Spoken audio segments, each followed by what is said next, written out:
Advertisers is on the air. This is Hal Cotton at Maven Field, Detroit, where the Chicago Cubs and the Detroit Tigers are battling for the championship of the baseball world. The play-by-play descriptions of all the World Series games are brought to you again this year with the compliments of the Ford Motor Company, Mr. Henry Ford, Mr. Edsel Ford, and your local Ford dealer. These sponsors will be amply repaid if you get enjoyment from these broadcasts. We're about to go into the sixth and a very vital game in this World Series, and sitting out here since early this morning, wandering through the stands, and then coming back to his typewriter, has been that commentator who has greeted you at the start of our broadcast each day during this series. And again, I take great pleasure in presenting Spoke Carter. Hello, everyone. Spoke Carter speaking. And here we are, back again at Maven Field, Detroit. It's perhaps a little skinnier, the digestion just a little off, and a little too quieter, as it were. But the crowd is confident that the Tigers will bring to Detroit its first World Series ball championship since 1887. And that's a long, long time, ladies and gentlemen. A very long time. And Mickey Cochran is patting himself on the back for playing a hunch yesterday, using schoolboy roll and thus having Tommy Bridges in reserve to throw at the Cubs for the sixth game back in the Tigers' own lair. And why the Tigers feel confident can be put down to these reasons: that the team needs but one more victory to clinch that title.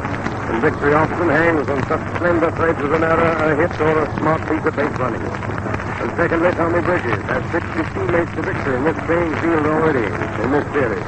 Charlie Grimlow is hard put to find pitchers who can still stand up under the pace. And although Lady Luck smiled and handed him the fifth game yesterday, she turned right around and strained a ligament in the shoulder of that great ball pitcher, Lon Warnecki, which most likely will make him unavailable for services again this year. So Charlie has had to call on the veteran Larry French, the veteran fourth side of the pitch for the Cubs. Bridges has had 3 days left, and Larry's had only 2. And then, of course, the Tigers, as we said, are back in their own home lot. And the left field fence is short, even though it is guarded by a 30-foot wire fence, too. On the other hand, the Cubs go into the sixth game with the realization that the $100,000 beauty, Chuck Stein, benched during that 21-game drive which netted the Cubs the pennant of the senior league because he wasn't hitting, is out now of this slump, and he's strapping the horse side with all his old-time vigor. Because when Stein hits, he hits. And the homer he snared Saturday went way up in the right field bleacher seats at Chicago, well nigh a 400-foot hit. And for 7 straight years, he never was once under 300. And this bit of psychology may make the Cubs tough customers for the Detroit wrecking crew today. But by 11 a.m., the enthusiasm of the crowd here was tremendous. And even the bleacher stand staged a little impromptu contest, egged on by the band and its cheerleader as a tribute to the ball game. What you'll hear now over the loudspeaker system of the ballpark is the line-out being given for all the crowd around, but you'll have it in just a minute, and Hal Cotton, so we'll continue right on. The left field bleacherites, of course, would let go a series of highly technical cheers, whereupon the right field bleacherites filled the air with derisive boos. Well, paying no favorites, the band would step around the right field and conduct the bleacherites there through the same cheering exercises, whereupon the left field spectators yelled, catcalled, and booed in counter-derision. And this kept up for better than 45 minutes, and it really was very funny. 2 straight solid banks of humanity, each trying to out-cheer and out-boo the other. And the running fire of shouted banter between the 2 stands continued the whole morning. The willingness to cheer almost anything indicates perhaps the intense feeling that runs through this automobile town.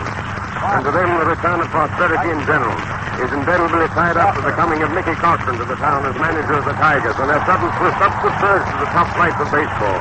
And in his first 2 years as manager, Cochran has had 2 pennant winners, which is some feat in itself. And during those same 2 years, the payrolls of the city began to increase again. Pay envelopes grew fatter. The ranks of the unemployed thinned out, and the factory wheels hummed a happier and more cheerful tune. So Detroit came to look on its Tigers as a sort of prosperity personified. And hence the noisy affection for everything these players do, the excitement and the hysteria.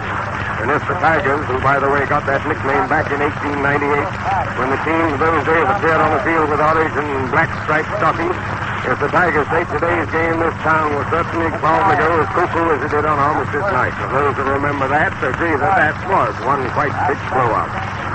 But incidentally, thereby hangs a little interesting tale. At these games this year is probably no more interesting figure than the 72-year-old veteran of baseball, Bob Allen, who owns the Knoxville franchise of the Southern League, but who managed the Tigers way back in 1897. And Bob, it was the sold Charlie Grimm, the Cubs manager of the Pittsburgh, for $4,500. And the Pirates traded this then youngster, Frank, or rather this young youngster Grimm, to the Cubs. But once, Bob Allen and John Navin of Little Frank, and the owner of the present field, could have bought the Detroit franchise years ago for $12,500. But they actually turned it down, and others took it and lost money. But that was before Detroit was the automobile treasure of the nation.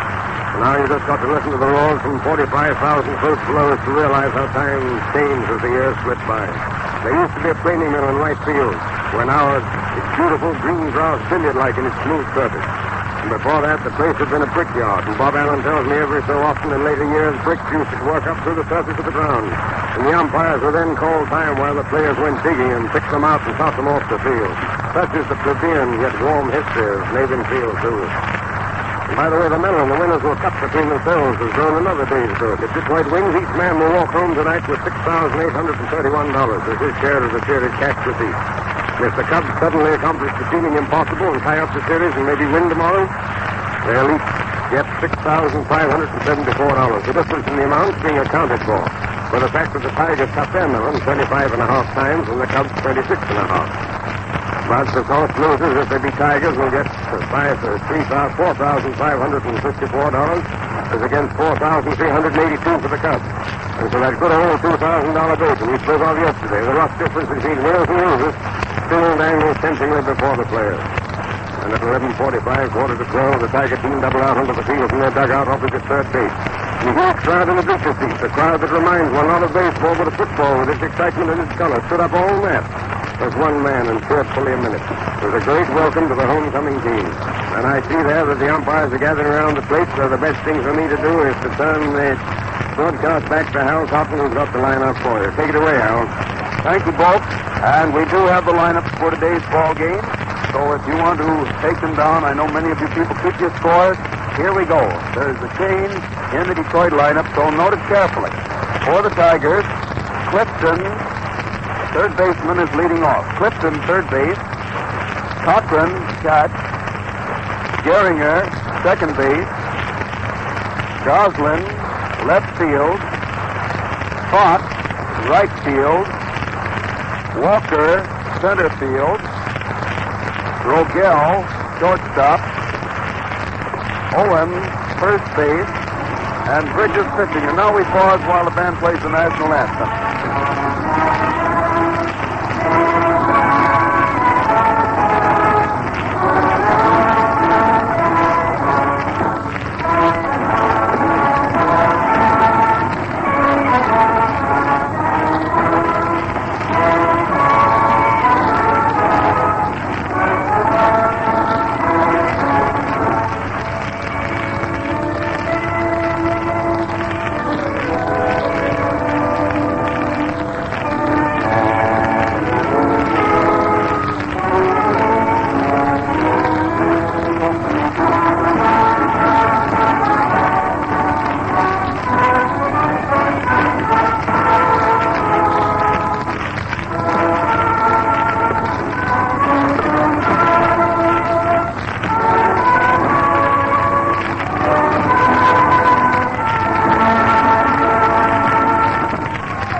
But the roar goes up from the bleachers when that national anthem is completed. That means that we'll be on our way pretty soon. We finished that Detroit lineup. Here is the Chicago lineup. Chicago, of course, bats first, and perhaps we should have given the lineup first. Galan, left field. Herman, second base. Klein, right field. Hartnett, catching. Demery, center field. Cavaretta, first base. Hack, third base. Jurgis, shortstop. And French, the pitcher. The umpires, Ernie Quigley of the National League behind the plate. Bill McGowan of the American League at first base. Dolly Stark of the National League at second base.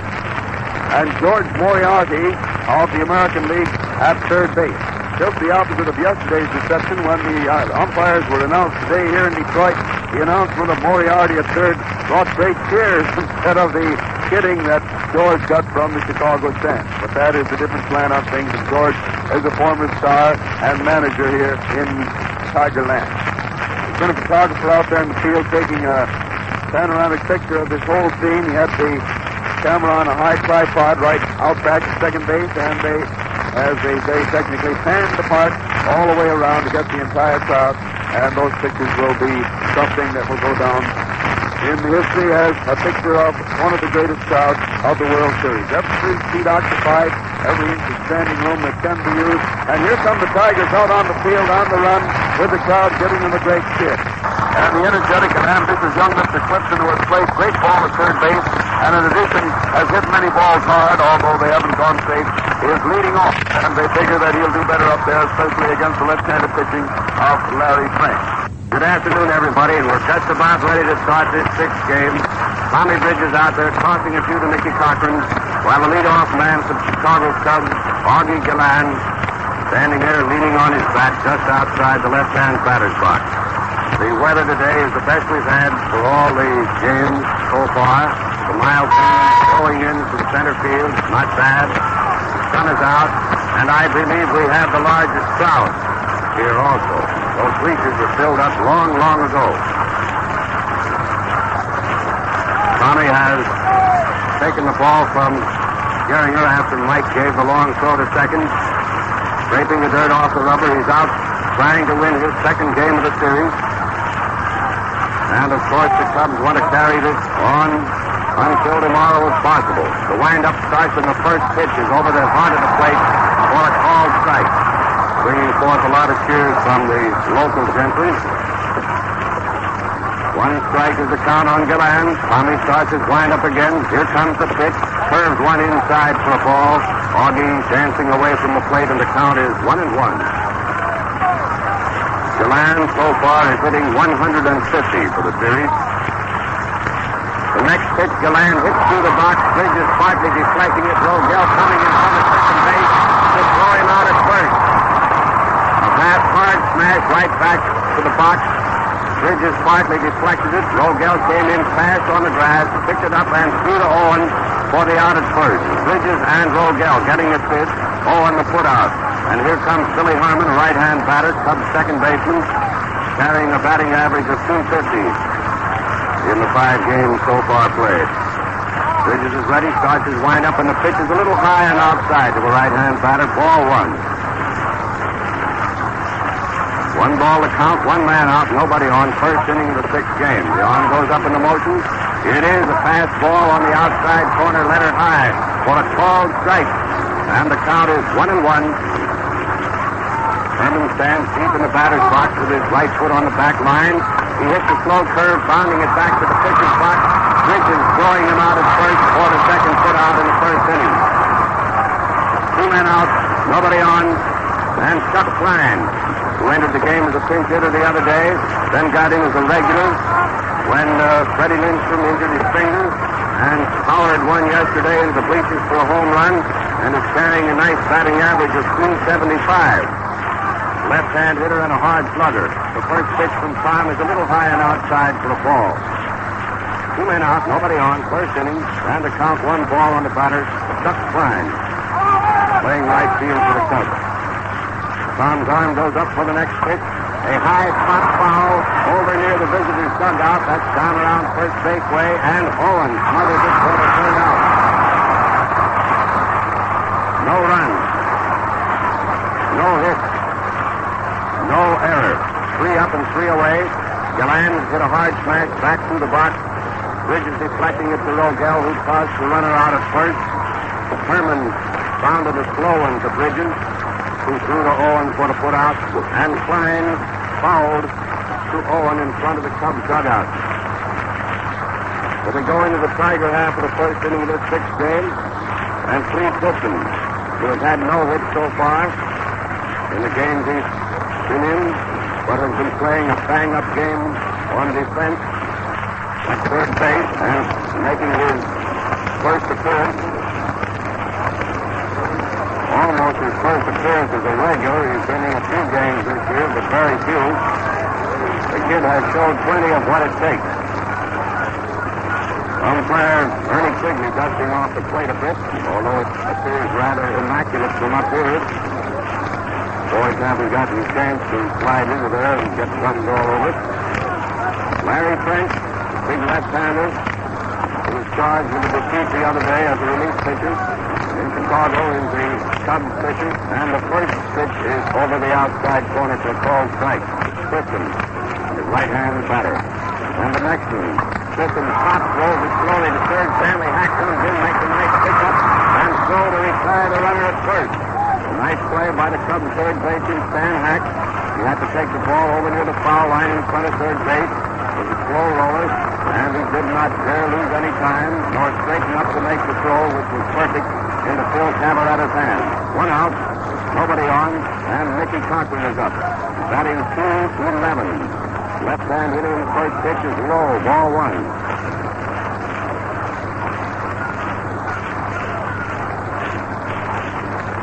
One ball to count. The arm comes up for the next one. That's right through the middle. Fell high for a called strike. Now the count is 1-1 on right. 1-1 with one out. Nobody on. The Cubs fail to get a runner on in their turn at bat. Cochran hits one in the left field. It's dropping safely in front of Oliver's line for a single. The first hit of the day's ball game. Credited to manager Mickey Cochran of the Detroit Tigers when he slapped one out in the left field for a single. With one man out and Charlie Gehringer up. Charlie carrying around a nice batting average of .368, which I believe leads all the regulars in the game. It does. Keith Fox is next with .364. The fine lead, having not been in all the game, but Gehringer the right field for a base.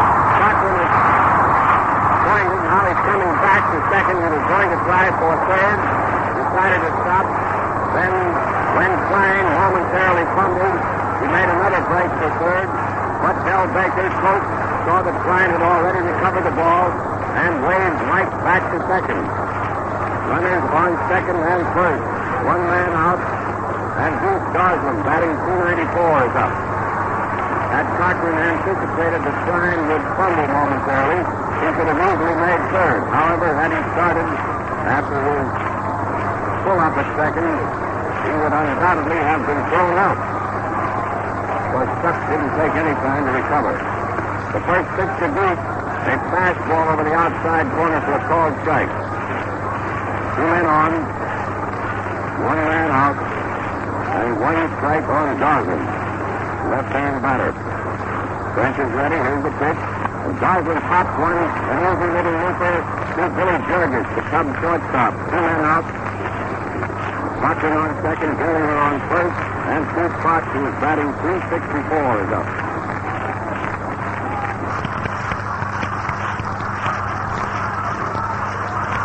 Frank looks over at first base, gets the sign then from Hartnett, turns around toward second. He's ready. Fox fouled one in the dirt. There's a handle ball right in close to his thumb. The curve breaking into him. Coming from a left-hander, and Fox being a right-hand batter. Broke right in on Pete's thumb. One strike. Two out, two on. And French is ready. The next pitch, Fox hit down third base, cuts over the bag. Out in the foul territory, and sending Gehringer to third. A two-base hit for Fox. The official scorer has ruled. Scoring Cochran with the first run of the game, and sending Gehringer into third, of course. It was a hard smash for Stanley Hack, the Cubs third baseman, to handle. He managed to partly block the ball, but shoved it on over into foul territory, and it squirted out into left field. So short and left that Gallan had to come far in to make the play, and that was why Gehringer got all the way to third and Fox to second. Now we have Jerry Walker being given an intentional pass. Ball one. Ball two. Ball three. Ball four. G. Walker received an intentional pass to fill the bases with two men out and bring up Bill Rogel, who is hitting .250. Walker has been used as a pinch hitter twice and has failed to hit.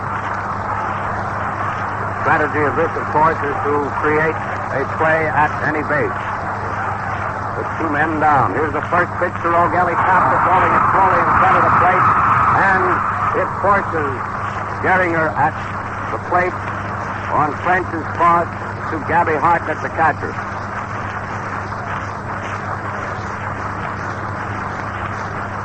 One run. 3 hits. No error.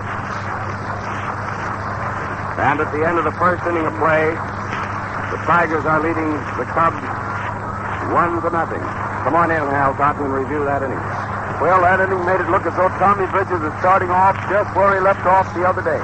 And that is a very efficient young workman. In the first inning, 1 ball was hit hard. That was a smash by Deland. But Tommy floated up with his gloved hand enough so that Rogel could get over and get it in front of second base and throw him out.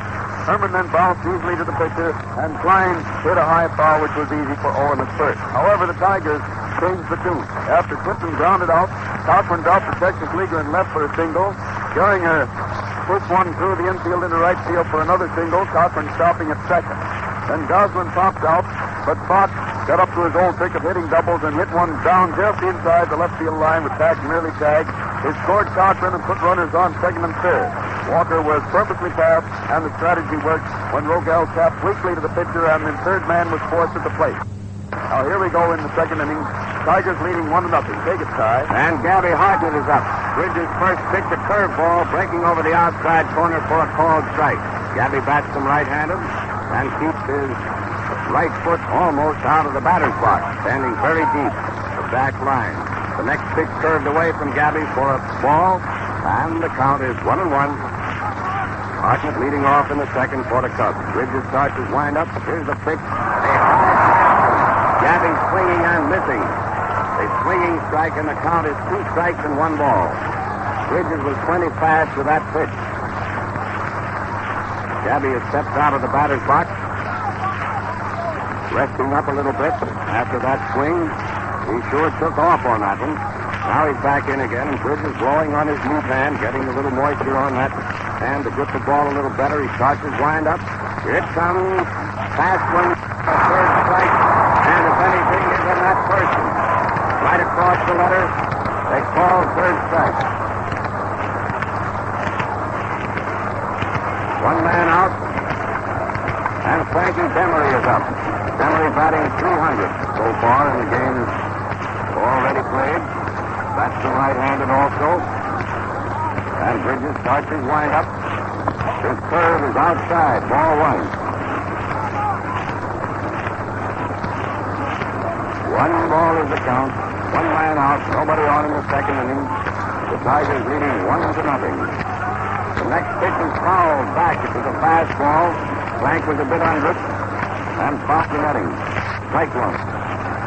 Makes the count 1-1. Tom takes a little time before delivering this new ball.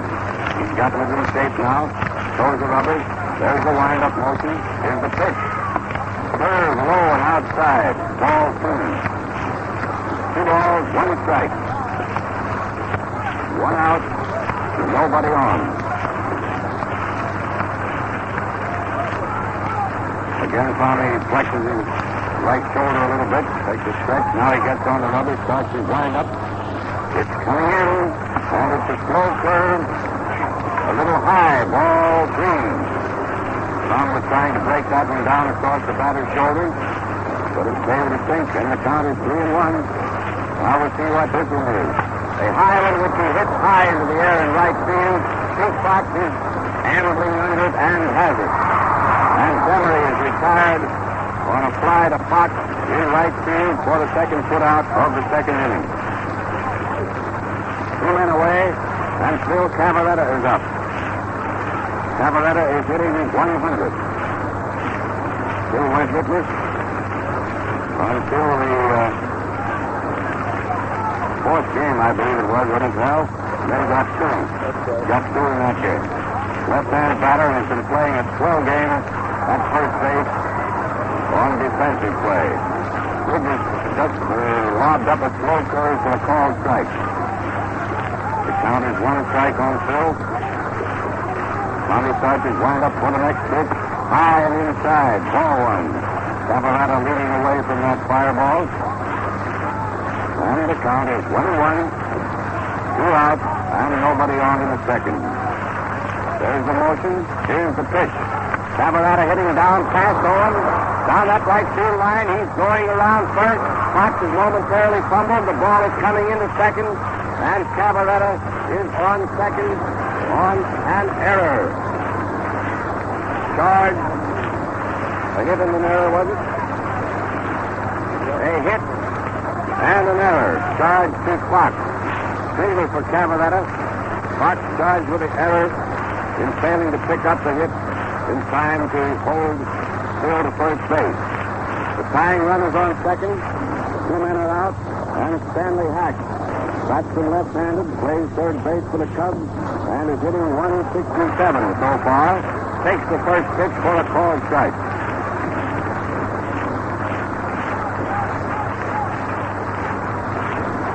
One strike on Hack. Tommy's ready. Here's the pitch. Hack grounding the throw into Gehringer at second. Charlie has it. The throw is in Owen's hand. And Hack is retired at first. Gehringer to Owen. Second to first. Leaving Cabaretta stranded on second. No run. One hit. And one error. Hartnett first up fan.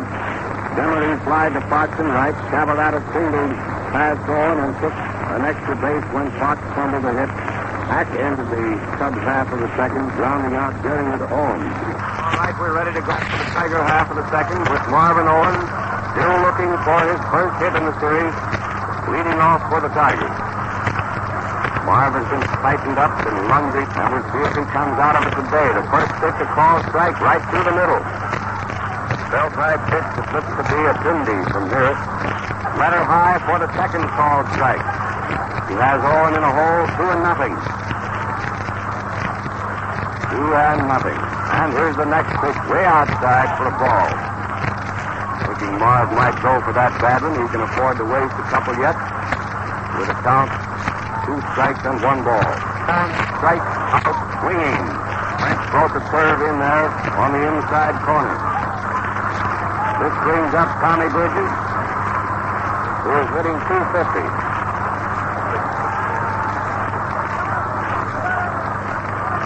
Tommy comes up slowly, gets quite a hand from the local audience. Tom is a great favorite here in Detroit, and pretty well liked, I believe, all around the circuit.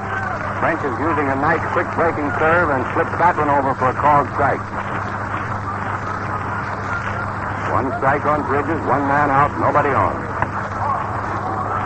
Tom started the swing at that one, but I believe umpire Bernie Quigley will rule that he pulled his swing in time to keep from being charged with a strike. That is the ruling. It's a ball outside. Tom was going to go for it, figuring it was a curve coming in, decided it was a fastball, and there's a called strike. Came right over that outside corner, and the count is 2 strikes and 1 ball. French working very nicely. 2-1. The arm goes up in the motion. Bridges hitting a bounder to second base. Billy Herman comes in fast and throws the runner out at first. Will Cabaretta cooperating there by making a sitting catch of a rather wild toss by Herman. Bill had no chance to straighten up to aim that one at the throw from the ground. And there are 2 Tigers out, nobody on, and Flea Clifton is up, looking for his first hit. Score 1-0 in favor of the Tigers. A swinging strike. French is quite fast and has a nice breaking curve. He's receiving the local batters. 1 strike on Clifton. The arm goes up for the next pitch, and Flea fouls that one into the dirt. And against umpire Quigley's right foot for the second strike. 2 strikes and nothing. 2 men out and nobody on. There's the motion. Here's the pitch. Clifton waving at one that was outside for the 3rd strike. And French had no difficulty in retiring the Tigers in order in that inning. No runs, no hits, no errors. He took personal charge of Owen and Clifton to retire them 1 strike and caused Bridges to hit a slow bounder to Billy Herman at second. So the score at the end of the second inning of play is 1-0 in favor of Detroit. The Tigers have made 3 hits, And the Cubs run and take it away, Hal Barton. Within a few days after the World Series, the new Ford for 1936 will be introduced and will be on display at Ford dealers everywhere.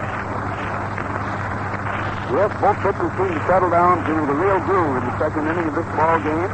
Cubs broke the ice with their first hit in the first half of the second one with 2 outs. Cabrera hit one down the first base line. It was a little bit too hot for Owen to get to, and he went on to second base when Fox fumbled. However, Hatch was an easy out on a bounder to Gary to end the inning, and the Cubs had their first hit, but no run. One out in order in their half, 2 of the 3 men striking out, and Cabrera making a good play on Merman's rather hasty and wide throw to get Bridges in between the 2 strikeouts. And so the score is 1-0 in favor of Detroit going into the third inning. Cubs at bat and come inside. And we have Billy Burgess, Cubs shortstop, up carrying a batting average of .250 so far in the 5 games played. Bats him right-handed. Bridges looks him over, starts his wind-up motion. Here's the pitch. It's a fastball missing the outside corner. Ball 1. Tommy blows on his pitching hand again. And we start his wind-up motion. And here's a fast one outside. A little high also. Ball 2. 2-0. 2-0 on Jurgens, opening the third inning of play. There's a motion. That one cut the corner for a called strike. Bell 5. 2 balls and 1 strike. Jurgens leading off in the third. On he goes into motion. And there's a hit, a line single over second in the center field by Bill Jurgens. Cubs shortstop, the second Chicago hit. And he hit that one plenty. No chance for anyone to get in front of that one. This brings up Larry French, the pitcher, who, as we told you in Chicago, throws them left-handed and bats right-handed. Runner on first and nobody out. You see what the Cubs play for, sacrifice or hitting it out. It's a sacrifice, evidently, because French shortened up, tried to bunt that one, missed it, and it's strike 1. 1 strike on French. Burgess on first. Nobody out. Third inning. Tigers leading 1-0. He laid that one down foul. Strike 2. We have to wait for umpire Quigley. As Cochran was standing about halfway out in front of the plate there with this bounder. Although it looked from here that it stood in foul territory, that's as the play was called. That's 2 strikes on Larry French. 2-0. Nobody out. Jurgens on first. Bridges is ready. And French took one, looked at it outside. Ball 1. We'll see whether he goes through with the third bunt or swings for the next one. Count is 2 strikes and nothing. 2 strikes and 1 ball, rather. He swings and fouls it into the dirt. And the count is unchanged. 2-1.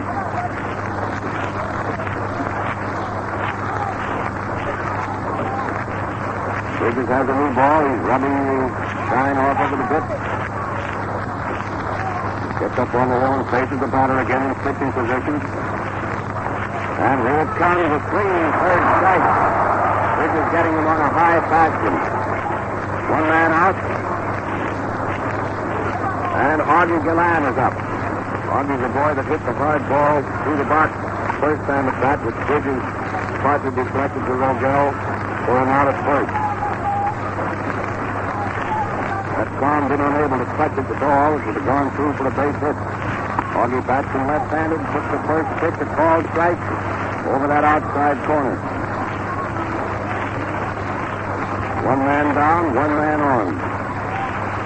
Burgess taking a bit of a lead. There's a toss to first, keeping from getting too far away from the initial sack.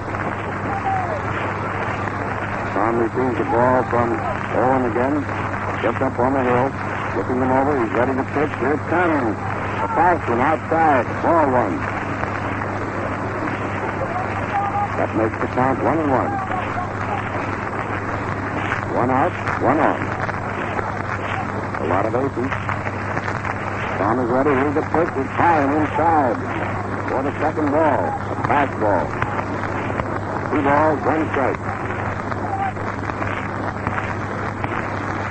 2-1. Bridges pulls the rubber. Here comes the pitch, and it's high and inside for the third ball. Now he's in a bit of a hole behind the batter with a count 3-1. Runner on first and nobody out. Hawkins has come up out of the start. Here it comes. It's a called strike, a fastball, right through the middle. And the count is 3-2. Augie playing the string out. 3-2. Tommy gave him his Sunday pitch that time. A plenty fast ball. Breaking for second, Jurgens goes on the pitch as Galan grounds to Geringer, rolling over Charlie's hand, out into short right field, and has scored a base hit, sending Jurgens to third. A base hit for Galan. Then third. Ball was hit well up toward first base. Geringer managed to get his gloved hand in front of it. Could not stop it, and it scored as a hit. Runners on third and first. 1 out. Billy Herman is up. And the first pitch, a called strike. The Cubs are in a swell spot here to tie the score. If Herman can get one safely or even a long fly. Ball inside. And the count is 1-1. Herman bats them right-handed. Tiger infield playing back, paying no attention to the runner on third, playing back for a possible double play. With 1 man out and third and first occupied. The count is 1-1 on Herman. Bridges is ready. Looks around. Here's the pitch. Herman lined a hit over Geringer's head into right. Here comes Jurgens home with a tying run, and Galan is out at third. On a 12 throw from Steve Spot to 350.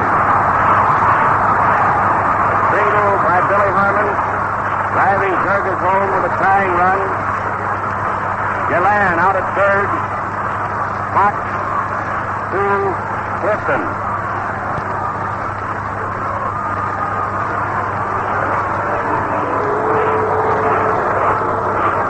Chuck Klein is up. 2 men out. And we start a new ball game, boys and girls. All tied here, all square in the third inning. 3 hits have accounted for 1 run. Tigers made 3 hits to get their 1 run. Hits are now 4 and 3. And the first pitch to Klein is a line drive over Fox's head. He's going back to the scoreboard. Makes the catch just before crashing into the scoreboard in deep right field.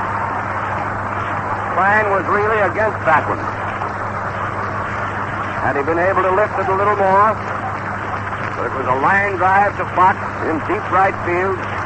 Fox taking it while up on his toes just before crashing into the scoreboard.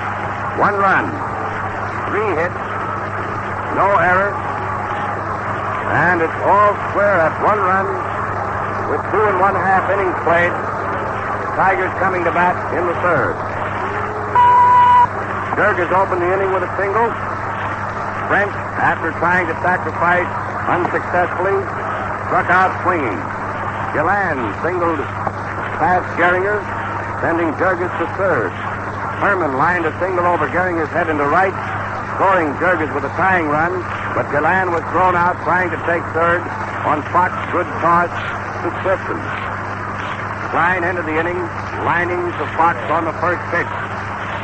Mickey Cochran is first up for the Tigers in the third, and the first pitch is a called strike on Mike as French sent one over belt high through the middle. And the next one, Cochran fouled into the stands for the second strike. Souvenir ball. Count is 2-0 on Mike. There's a windup. There's low over the plate, but low. Ball 1. 2 strikes and 1 ball. The tied score of 1-1. Third inning. There's the motion. Here's the pitch. Curve outside. Ball 2. 2 balls and 2 strikes. French gets the sign from Hartnett. Ready to go now. There's the wind-up motion. Coming in. High and inside, dusting Mike off. He dropped to the ground to keep from being hit on the beard with that one. And the count is now 3-2. There's the wind-up motion. Here's the pitch. Cochran driving a foul out left field way. Gallan is going for it. So is Hack and Jurgis, but the ball drops to the ground and bounds into a field box. And the count just 3-2. New ball coming into play. Tossed out by umpire Quigley to Hartnett, who in turn tossed it out to Phil Cavaletta, who was handed it to Billy Herman. Now handing it to Larry French, while the Augie Gallan, the left fielder, Phil Jurgis, the shortstop, and Stanley Hack, third baseman, finally get back to their positions after their long cross-country run. French is ready. Here's the pitch. Cochran grounding to Cavaletta at first, who tosses to French for the put-out. 1 out.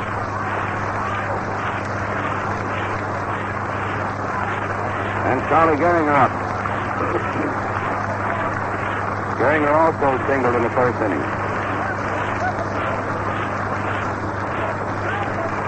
Nobody on, 1 man out in the third. Score tied at 1 run. French is ready, starts his windup.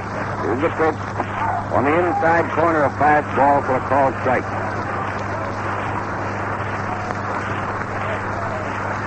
Larry gets the sign, doesn't waste much time, starts his pump handle motion, and it's a called strike also. Better high pitch on that inside corner. Makes the count 2 strikes on Gehringer. 2-0. French is pitching with good control. Throws a curve way outside that time. Ball 1. Which would be expected he wouldn't lay a good one in there. So the count 2 strikes and 1 ball. The arm goes up for the next pitch. Gehringer dropped one in the short left field. Gallan is coming fast for it. He can't get to it. The ball drops to the ground, just beyond him, and Gehringer is safe at second on what will probably be scored a 2-base hit. The fly in short left field. It's a 2-base hit for Gehringer. Gallan came fast for it, couldn't get up to it, and the ball dropped dead at his feet. Charlie legged it around first and easily beat the throw to second. So we have Gehringer on second, 1 man out, and Bruce Gosling, who pots to Bill Jurgis the first time at bat, now up. Gosling drove back in a long foul out into the stands in right field, strike 1. He pulled that one too much, and it curved over into the stands. The wind is blowing toward the right field bleachers. Trumbull Avenue bounds the ballpark out that way. So if in the course of this game any of us mention a ball being hit into Trumbull Avenue, that means it's over the right field wall. Swinging, strike 2. Going for a pitch that was over the outside corner and low. And the count on the goose is 2-0. Gehringer on second, 1 man out in the third. The score tied at 1 run. French is ready. Here's the pitch. Curve way outside. Ball 1. It popped out of Gabby's glove. No damage was done, however, as Gehringer is playing it safe at second base. Mr. Hartnett has a habit of throwing very well to bases. The boys respect that arm. Now there's 2 strikes and 1 ball on Leon the Goose Gosling. He has Gehringer backed off second. Hack has the ball, chasing Gehringer back to second. Gehringer got back safely, and Gosling is on his way to first. And is out. Gehringer returned to second safely. Gosling had already gone down to second and hustled back to first, but was thrown out with Phil Cavallo to Hack to Cavaretta. Hack chased Charlie clear back to second without crossing the ball to anyone else. And when they found two men at one base, Geringer is the one entitled to it. Johnson had to break back for first. And French chased him a little more, then finally tossed to Cavaretta for the putout. Two men out. Geringer on second. Pete Fox, who drove in the first run, is the batter. And the first pitch is high and outside. Ball one.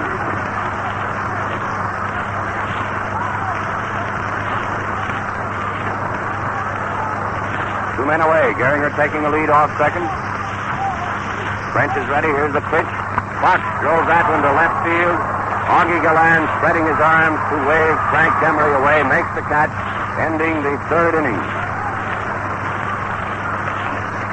No runs, one hit, no error, and the score at the end of 3 innings of play is all square at 1 run. Come on in, Hal Cotton. Well, that third inning began to reflect the rather hysterical air of these two teams out here today. The Tigers within reach of their first World Championship, and the Cubs leading the game to stay in the run. Cubs tried to score in the third inning when Jurgis opened with a single.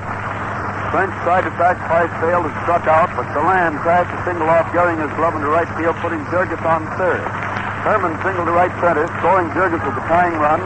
Galland tried for third and slid in safely. He protested rather vociferously for a moment because the third baseman Clifton had hooked him off the bag after he slid in, but the umpire ruled that he was in there anyway, and so that's the way it stood. And then Klein pickled the first one to right field corner, but Fox went back nicely to get it to the third out. That made it 1 run, 3 hits, and 1 left. The Tiger half, they threatened again after Cochran grounded out. Geringer dropped the Texas League double and left, but he was got back to second safely on Gosling's trap, but Gosling was out trying to get back to first, and then Fox flied out for the third out. And the score is still a tie, 1-1, going into the fourth inning. Up to bat, and here we go. And Gabby Hartnett is up. Bridges is ready. The first pitch to Gabby is a called strike. Tommy fanned him the first time up and laid that one right through belt high for a called strike. Bridges starts his wind-up again. Here comes the pitch. It's a fastball over the outside corner for the second called strike. 2-0. Gabby stepping out of the batter's box and looking at the plate. Now he's back in again. Count 2-0. Tommy starts his wind-up motion. He hits that one plenty right through the box and over second for a single into center field. Tommy tried to sneak that third strike over after having him 2-0. Gabby was not to be fooled and hit that one right through the box and over second for a single. The fifth hit rather off Bridges so far, while the Tigers have made 4 off French. Frank Demery is up.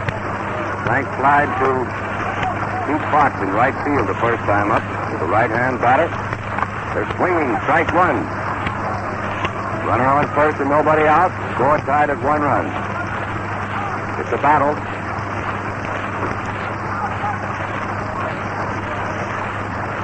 Tommy rubs the shine off a new ball. Gets up on the hill again. Brushes the dust away from the pitching rubbers. Looks around to see that Hartnett isn't too far off the bag. He's ready to pitch. A little low. Ball 1. And the count is 1-1.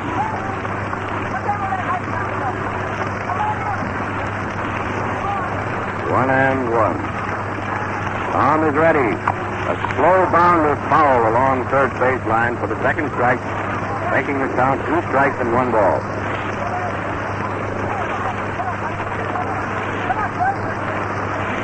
Hartnett coming back from down around second base where he had gone on that when he heard the bat crash into the ball.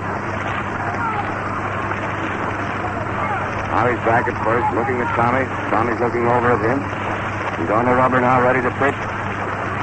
Here it comes. Another foul along third baseline, going on over to the Tigers' dugout. Bridges pitching it in close to his hands, and he's popping the pitches. 2 strikes and 1 ball. Nobody out. Hartnett on first, and the batter is Frank Demery, Cubs center fielder. Bridges throws the rubber. And here's the pitch. High and inside. Frankie leaning away from that fast one. Good idea. Now 2 strikes and 2 balls. 2-2. Strike 3 called. Bridges cutting the outside corner with a letter high pitch. 1 out. Hartnett on first. And Phil Cavaretta is up. Kid helped himself to his 3rd hit of the series. The first time at bat today.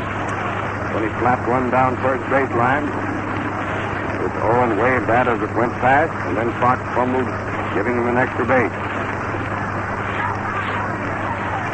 The left-hand batter and swinging strike 1. Phil took plenty cut at that one. He went around. Like the horse with the lavender eyes on the merry-go-round. Bridges is on the rubber again. Looking the batter over. Here's the pitch. Cavaretta popping in the air. Down near second base. Fire Chief Billy Rogel is standing right at the bag to make the catch.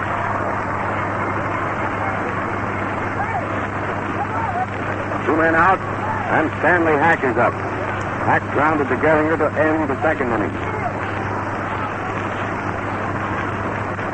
Hartnett is still on first. Hack is a left-hand batter also. Bridges blows on the pitching hand. Flex the fingers a bit. Now he's facing the batter, and the first pitch is fouled back into the dirt. Strike 1. 1 strike on Hack. Tommy takes his glove off and rubs up this new ball with both bare hands. Glances over to Hartnett. Gabby has a bit of a lead. Owen is not holding him very close to the bag now, playing rather deep for a left-hand batter. Strike 2 called. Bridges served a very slow curve that time, but was considerably more than a wrinkle. And the count is 2 strikes. Again, Tom blows on the pitching hand, lifts in, gets the sign from Cochran. Mike comes up out of the crouch. The mitt is up there for the target. It's a foul ball coming up here. It may come in. No, it just, you heard it probably, just hit on the roof above it. So the count remains 2 strikes and nothing. And Bridges has to go to work with another new ball.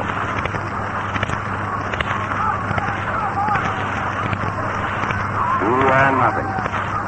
2 men out. Hartnett on first. Bridges throws the rubber. He's in pitching position. They smash on the ground to Gehringer, right at him, and the throw is on its way.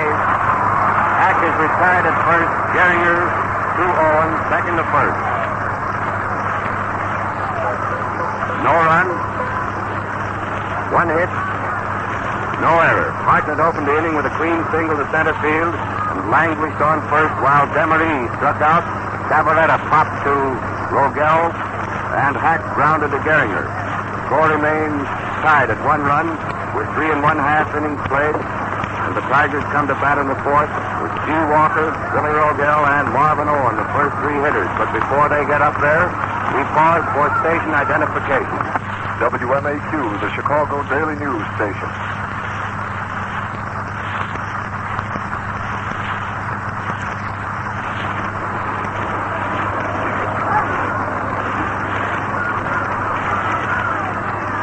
This ball game is quite even all the way around. The Cubs have been at bat in 4 innings and have 5 hits and 1 run, while the Tigers have batted in only 3 innings and have 4 hits. There's the evening hit. Walker singling on the first pitch into right field, hitting it on the ground between Herman and Cavaretta. That evens the hit. He receives an intentional pass the first time at bat. Rogel is up. Bill ended the first inning by forcing Gehringer at the plate with 3 men on and 2 men out. Finch takes his stretch, and the first pitch to Rogel is a hit into left field on the ground between Burgess and Hack. Shortstop and third base. Walker on second, Rogel on first, both boys hitting the first pitch. Incidentally, Rogel is batting right-handed, of course, against the left-hand offerings of Larry French. He's a switch hitter, but would rather bat left-handed. The Cubs bat boy is on his way out to the runway between the left field pavilion and the stands to order a Cubs pitcher to warm up. Marvin Owen is up. No hits so far. A hard bunt to third, forcing Rogel at second on Hack's good throw to Bill Gerges, the shortstop. Stanley played that ball perfectly, coming in fast to take this bunt from Owen. Took a quick glance, saw that he had a chance for Rogel at second, and made the play perfect. One out. Walker on third, Owen on first, and Bridges is up.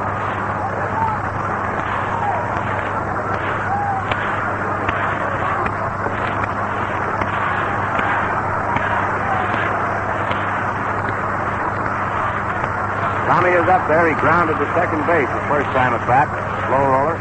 Swinging strike on a low breaking curve on the inside corner. French had plenty on that.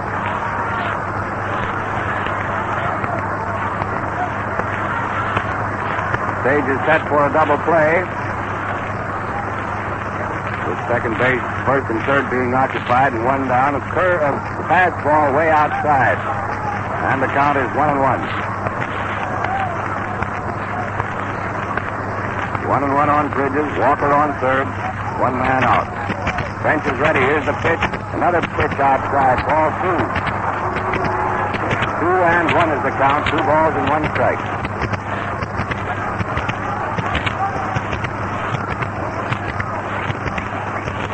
French gets the sign from Hartnett.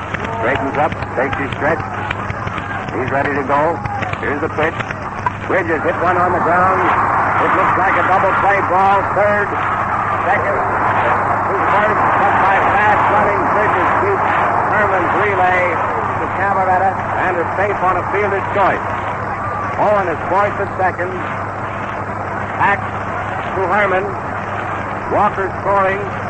And with fast running, Bridges beats Herman's relay to Cavaretta and is on first on the fielder's choice. Only one man out. Owen forced at second. Third to second. Hack to Herman.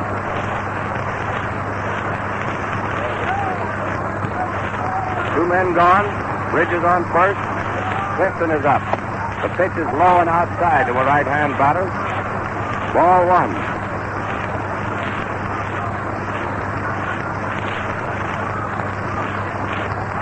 French is ready. His arm goes up in the motion. Clifton grounding to shortstop, an easy chance to Bill Gerges, who picked it up and crossed to Billy Harmon to force Bridges for the third out. Side retired on fourth out. 1 run. 2 hits. No errors. And the Tigers are leading at the end of the fourth, 2-1. Come on in, Hal Cotton. This broadcast of the World Series comes to you with the compliments of the Ford Motor Company and the Ford Dealers of America. Well, the fourth inning saw the Cubs make a rather futile gesture with Hartnett opening with a single, and he was still on first base when the next 3 men were out. In the Detroit half, however, the Tigers again went into the lead by 1 run. Walker opened with a single to right, and Rogel also hitting the first pitch single to left. Owen tried to bunt, but Hack made a daring and perfect play to force Owen at second. However, Walker went to third.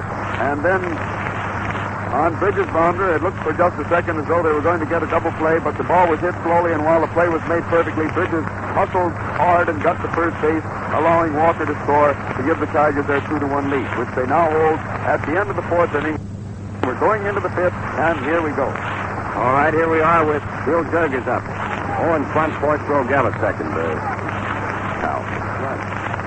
Billy Gerges is up. He's had 1 hit and has scored the 1 Cub run so far. He looks at the first pitch, which is low and outside. Ball 1.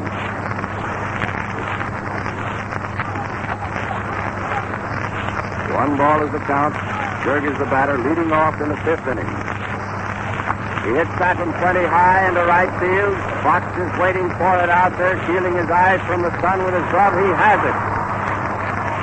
1 out. And French is up.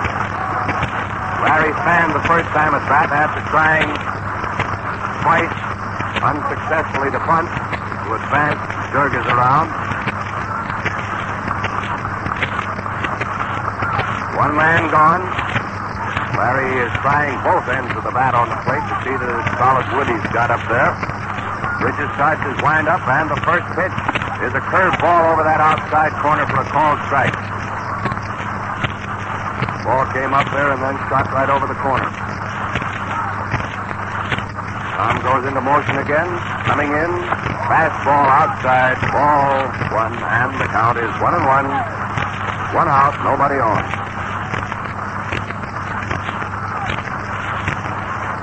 There's the wind-up motion. Here's the pitch. And it looks like a hit. It is a hit out into right field on the ground between Gehringer and Owen. For a single for Larry French. The 6th sub hit. And that makes the hits all even again. 6 apiece. Looks quite a ball game, boys and girls. Don't think it isn't. Runner on first. 1 man out. And Augie Galland with 1 hit and 2 times at bat is up. Hits him from the left side, and the pitch is low and inside to a left-hand batter. Ball 1. Tommy nods his head. He's satisfied with what Mike is calling for him to pitch. And here it is. It's a fast inside ball. Ball 2. Galland dropping to the dirt. Keep from taking one in the ribs. And the count is 2-0. There's the stretch, pitching from the shoulder with a runner on base. Strike called. He got the inside corner with a knee-high pitch that time, although Augie does not believe the pitch was where umpire Quigley saw it. And, of course, he's giving the umpire a bit of an argument while the crowd does a little blasting, which the crowd is entitled to after paying the admission charge always. Foul strike back against the netting. Took a real cut at that one, and the count is 2-2. Umpire Quigley dusts off the plate, and it is spotless. 2-2. 1 man out. French on first, and Frenchy Galland is the batter. Bridges is ready. Here's the pitch. He fouled one off the end of his bat. Going over to the Tiger dugout. Manager Charlie Grimm, coaching at third, watched it roll over. Eldon Ocker receiving it. Tossing it out to umpire Moriarty, who examined it. He found the ball was a little bit lopsided, having connected with the end of Galland's bat. And the count is 2-2, and Bridges pitching a new ball, which is a called third strike. Cochran dropping it. Ball was right through the middle. Even Mike was surprised it was so straight. 2 men out. French on first, and Billy Harmon with 1 hit and 2 times at bat is up.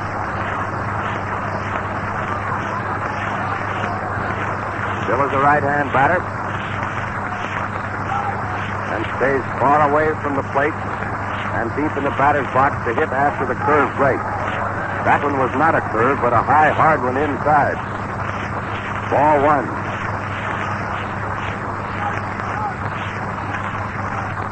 Two men out, a runner on first. Ball 1 is the count. Bridges ready, and a slow curve a little high. Ball 2. 2-0. Tommy blows on the meat hand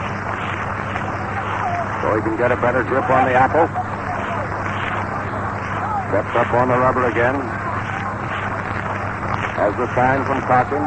Mike is holding up the big mitt for a target. Here's the pitch. Another high pass one, ball 3. And he's behind the batter, 3-0. 1 man out. French on first.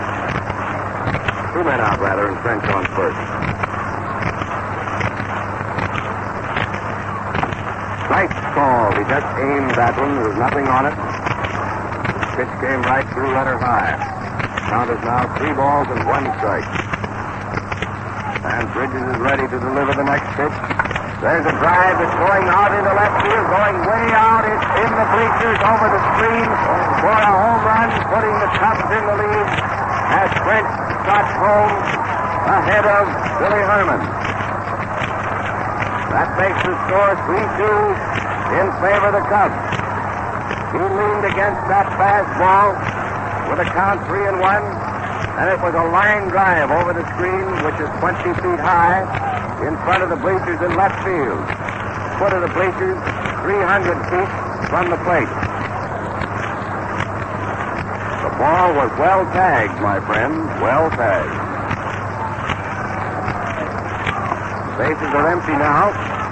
Line is up. The score, 3-2 in favor of the Cubs. And the first pitch, a called strike on Tuck. Tuck fouled the next one, a slow curve over along first base line. One of the officers in blue got that one. The count is 2-0. 2-0, 2 down and none on.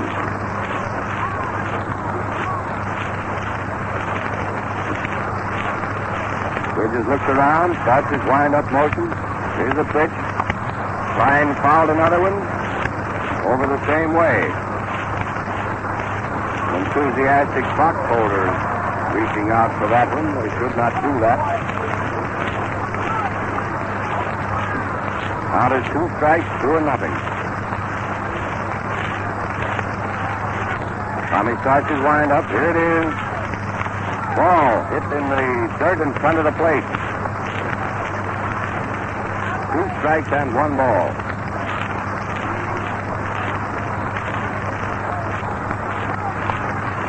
The count is 2 strikes and 1 ball, and there's a base hit for Klein. A line single into right center field on the ground down near second base, too far down for Gehringer. Walker throws the ball in, and Klein is on first.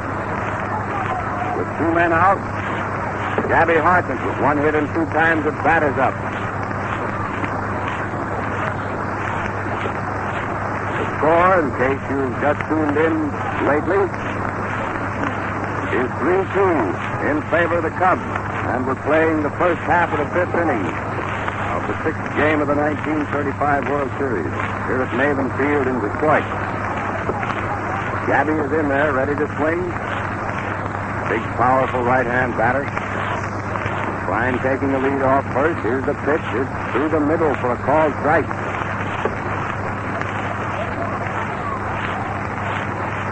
One strike on Hartnett. Bridges throws the rubber, takes his stretch. Pitches a high one outside for a ball. And the count, 1-1.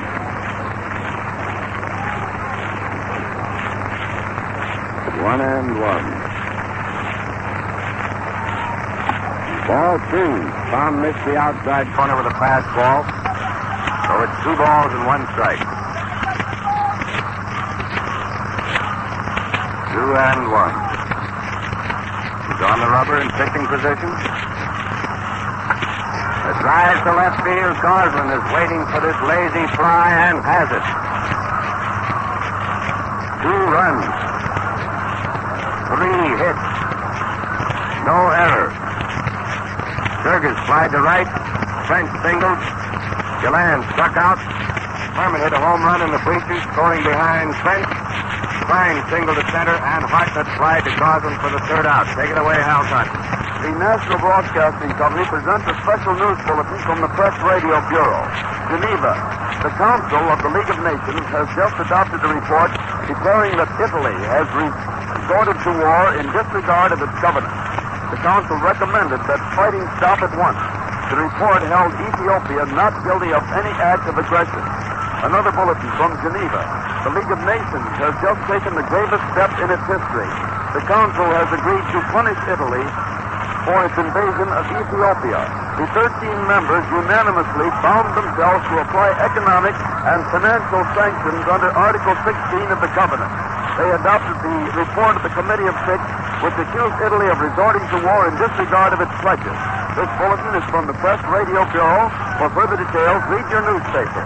And now come inside. All right, Mickey Cochran is leading off in the Tiger half the fifth. French just pitched him a wide ball. Mike now fouled that pitch, and the count is 1-1. 1 ball and 1 strike. Cochran has 1 hit and 2 times at bat. The score, 3-2 in favor of the Cubs. French gets a new ball. He's ready to pitch, and did pitch a beautiful curve right over the heart of the plate, knee high. Making the count 2 strikes and 1 ball. Larry is deceiving the boys with that curve. Fastball through the middle for a call strike. Mixes them up. A foul, a hook, and a fast one. And Cochran is called out on strike. 1 out, and Gehringer up. Charlie has had a single and a double and 2 times at bat. Grounder to Herman. He's coming for it. He has it. Throw is on its way, and Gehringer is out at first. Herman to Cavaretta. Second to first. 2 down. None on. And Goslin up. Bruce has gone hitless in the 2 times he's been up.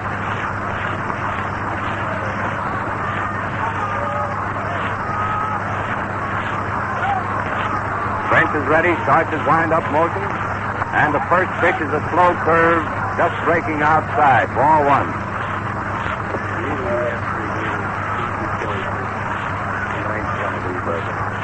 Goslin caught one right in front of the plate. Gabby Hartnett is walking out to make the catch, ending the 5th inning.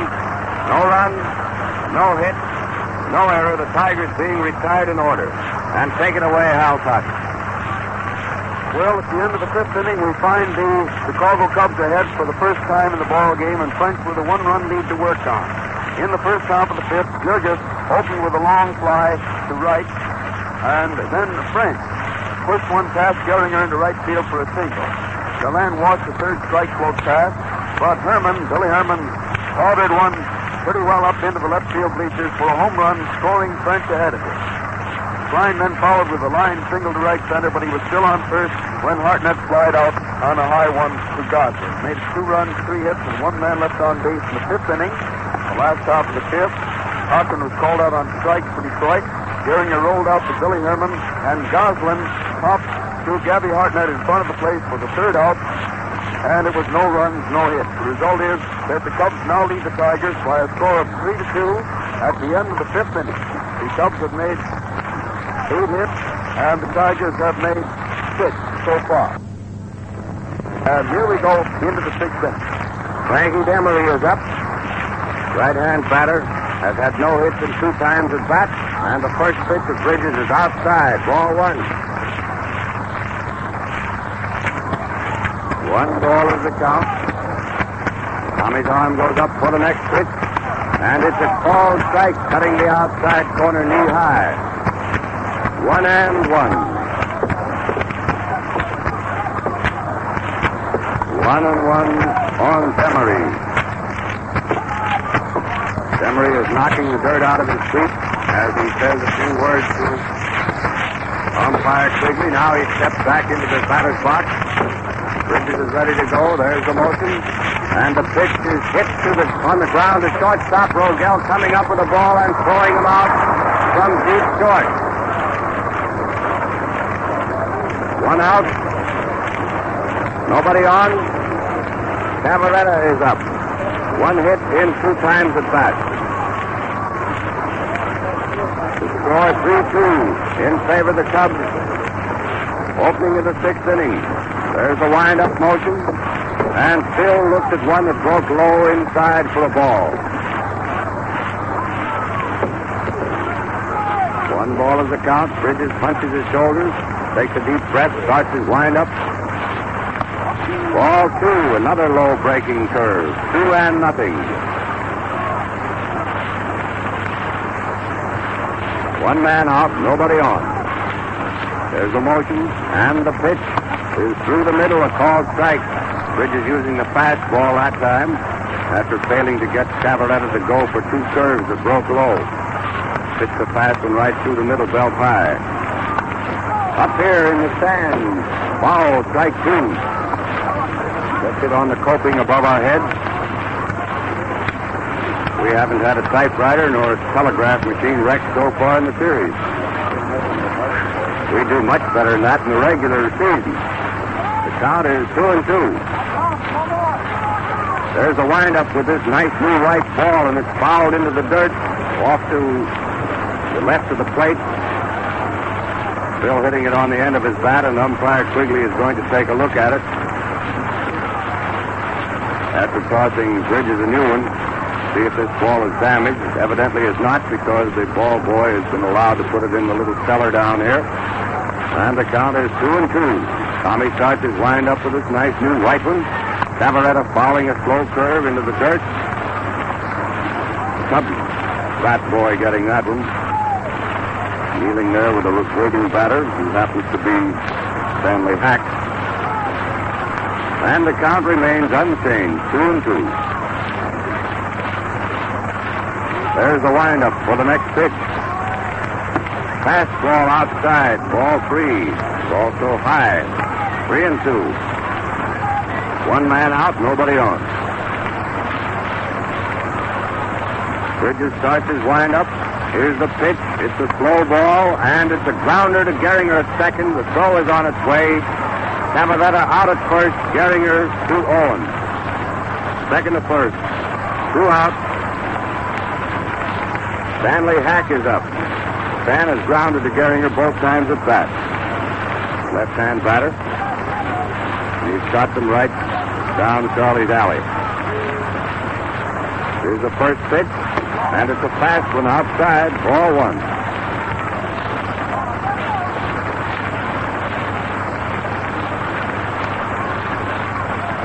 And the motion starts for the next one. Ball 2, high and outside. 2-0. The score, 3-2 in favor of Chicago. The count 2-0. A drive to right, it's going safely out there for extra bases. Bounding against the scoreboard on the first hop.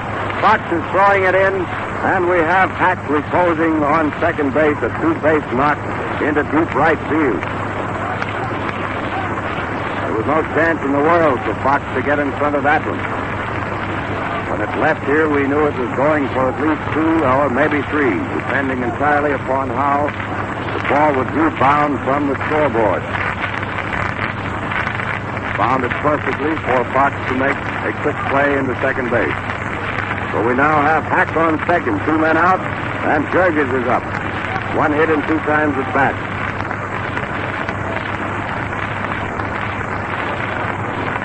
Tommy throws the rubber. Bill hit one off the handle, a bounder over third base bag. Clifton taking it and tagging Hack as he was coming into third. Hack made a great duck to try to get away from him. Skidded out of the baseline, and umpire Maury is explaining the tactics there. But he did not need to tag him when he ran out of line. So it does not matter as far as the scoring is concerned, whether or not Clifton tagged him. He was the man nearest to him and gets the put out.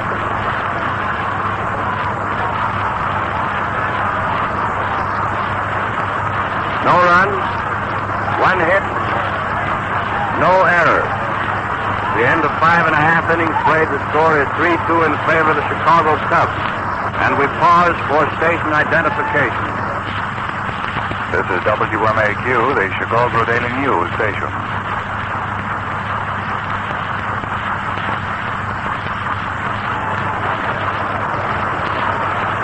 Going into the Tiger half of the 6th, Pete Fox will be the first batter for Detroit, followed by G. Walker, with Phil Rogel coming up. Frank is tossing a few to Hartnett. There's a long throw to second. The crowd is in very much of a huff over that play at third. And they're still murmuring. Cheering now for a Tiger hit, being a very local partisan crowd, of course. And the first pitch to Fox, they call strike. Over the outside corner, letter high. Fox pops that one into short left field. Augie Galland has no trouble getting under it and now has it for the put out. One out, and Walker is up. Walker walked the first time, singled the second time.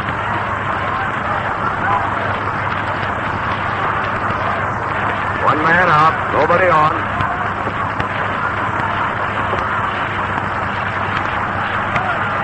French raises his arm for the pitch, and it's way outside, ball one.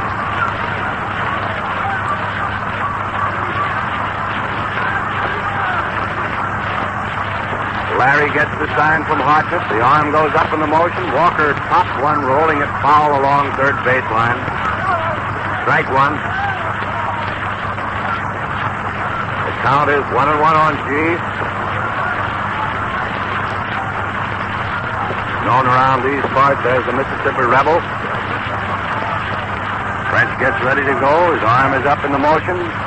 Walker pops. The fly to the center of the diamond. Bill Jurgis is waving everyone else away and comes in right beside the pitcher's rubber to make the catch. Jurgis, the Cubs shortstop. 2 out, none on. And Rogel is up.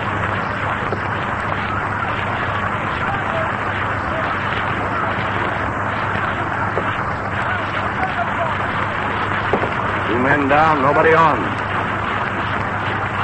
And the first pitch is driven into left field. It's going close to the foul line. It's inside, however, for a ground rule double. A ground rule double deep into the left field corner.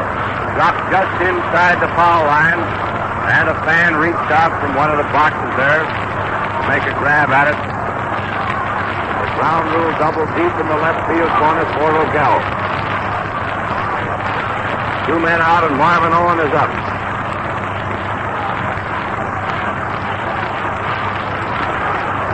Score 3-2 in favor of the Chicago Cubs. French takes a bit of time, picks the dust off the pitcher's plate. Now he's up there in the hole, taking his stretch. And the first pitch is a single. His first hit of the series. Rogel is spinning around third base, coming home with a flying run.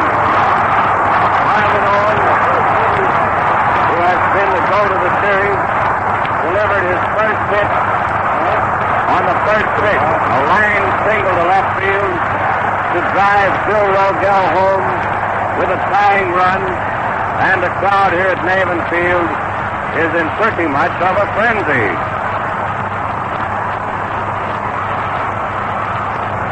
Two men are out, and Bridges is the next batter.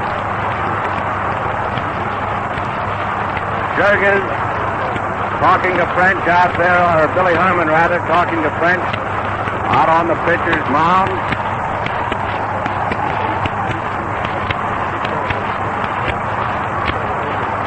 Now Herman has gone back to his position at second base. And the first pitch to Bridges is a swinging strike. Going for one across the letters. One strike on Bridges. The arm goes up for the next pitch.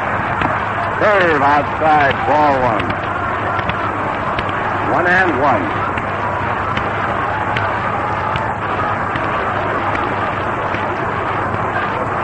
1-1 is the count on Bridges. 2 men out. Owen on first. Score tied at 3 runs. Swinging strike 2. Tommy pulled away and swung at that one.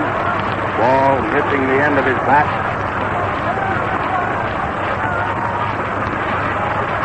Larry rubs the ball a bit. Takes his stretch. Owen takes a bit of a lead. Bridges struck out swinging. A low curve breaking in close to his feet. 1 run. 2 hits. No error. And while this cannot while it really resembles a cat and dog fight, it's a tiger and bear. It's quite an animal act, so take it away, Hal Totten. You're repeating this broadcast of the World Series with the compliments of the Ford Motor Company. Well, we're tied up again. What do you know about that? This series is one of the doggonest knockdown and drag out affairs I've looked at for years. In the first half of the sixth, Rogel opened by making a great throw on Demery's slow hit bounder to get him at first base. After Cavaretta grounded out, Hack doubled to the right field corner, but was out tagged out at third base on Jurgis' bounder down there to Clifton. There's some argument on that to remember, but umpire Moriarty with illustrations and gestures showed that the runner was out for running out of line as well as being tagged out. No runs, one hit. The last half of the sixth, Fox and Walker were easy outs on pop flies, but Rogel came up with his second hit, a long double to the left field corner, and then Marvin Owens, saving his one and first base hit of the series for that one spot, drove in the tying run, scoring Rogel with a single to left. But Bridges ended the inning striking out, and we go into the seventh inning with a score of tie, 3-3. Here we go. Larry French is first up for the Cubs. Had one hit and 2 times at bat. Green single to right field the last time up. Bridges starts his wind-up motion, and the first pitch is high, ball 1.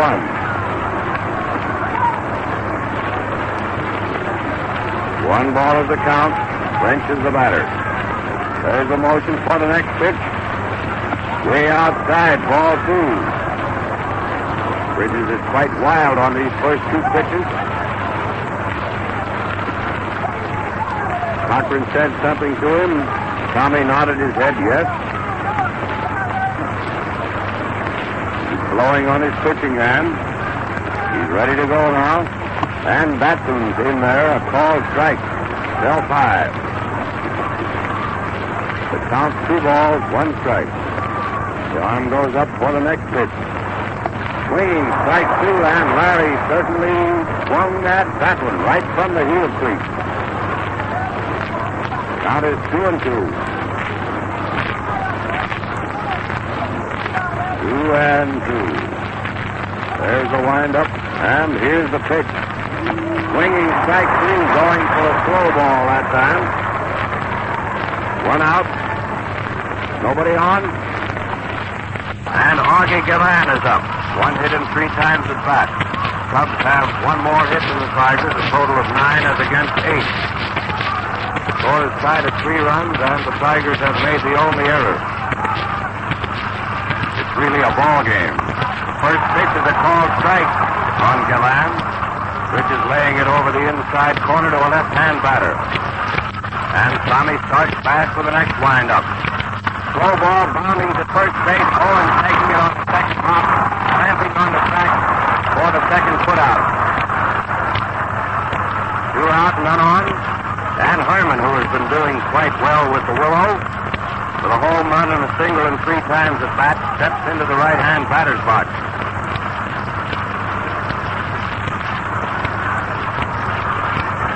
There's the wind-up for the pitch. It's a hit for Herman, a single into left field, hitting it on the ground between Rogel and Clifton. 3 for 4 for young Will. That's pretty good hitting. Anytime. Chuck Klein is up. Chuck has had a single and 3 times at bat. 2 men are out, Herman on first, and the score is square at 3 runs in the opening half of the 7th inning. Bridges takes his position on the rubber, pitches a strike to Klein, a called strike. Cochran coming out fast, figuring Herman might break for second on the pitch. Klein has stepped out of the batter's box. Now he's back in again. Time was called momentarily. Bridges towing the rubber, facing the batter. Klein dragged one to Owen. Owen scooping it up, stepping on first base to retire the runner unassisted. No run. 1 hit. No error. French first up, struck out. Gillan grounded to Owen at first. Herman single to left, and Klein grounded to Owen at first. So we go into the Tiger half of the seventh. The score all knotted at 3 runs. And we have Lee Clifton, first man up for the Tigers. Now that Owen has his first hit of the series, perhaps Clifton will garner his. He's looking for the first hit of the series. Frank, first up, struck out. Gillan grounded to Owen at first. Herman singled to left. And Klein grounded to Owen at first. So we go into the Tiger half of the seventh. The score all knotted at 3 runs. And we have Lee Clifton, first man up for the Tigers. Now that Owen has his first hit of the series, perhaps Clifton will garner his. He's looking for the first hit of the series. Incidentally, this seems to be a good time while everyone is stretching here to remind particularly the local radio audience, that in case of a game being necessary for tomorrow, tickets will be placed on sale here at Navin Field immediately at the conclusion of today's game. Clifton is up, and the first pitch, a swinging strike. 1 strike on Clifton. The arm goes up for the next one. Clifton grounded to shortstop, an easy chance for Bill Jurgens. He's out. Jurgens to Cavaretta, short to first.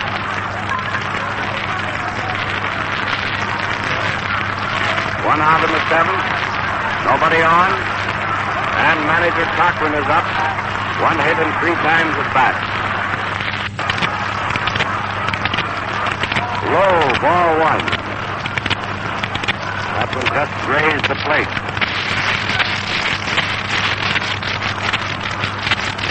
The arm goes up for the next pitch.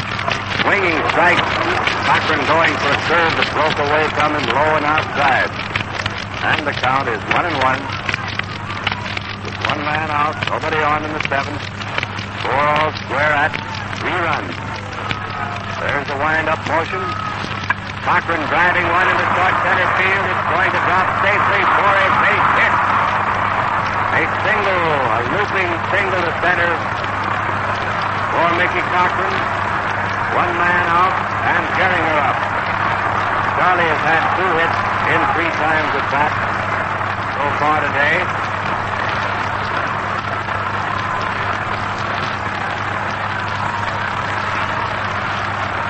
Brent takes his stretch.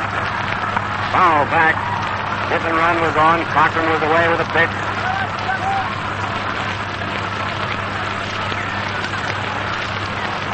Cochran comes back to first now. As Gehringer waits outside the batter's box. Now he's in. Brent has a new ball to pitch. Gets the sign from Gabby Hartnett. Fastball high outside, ball 1. 1-1 on Gehringer. Score tied at 3 runs. We're in the 8th inning with Cochran on first and 1 man out. 7th inning. 1 on, 1 out. 1-1 on the batter. French steps off the pitcher's rubber. Gets back on again. Cochran steps out of the batter's box. Gehringer standing right on first base. There's a lot of skull work going on here. All right, we're ready to go. Gehringer pops on that pitch, an infield fly. Bill Cavaretta shouting for it. He has it halfway between first and the plate for the second out. And this brings up Gosling with no hits and 3 times at bat. Not hard to get them on today, but it's hard to get them around.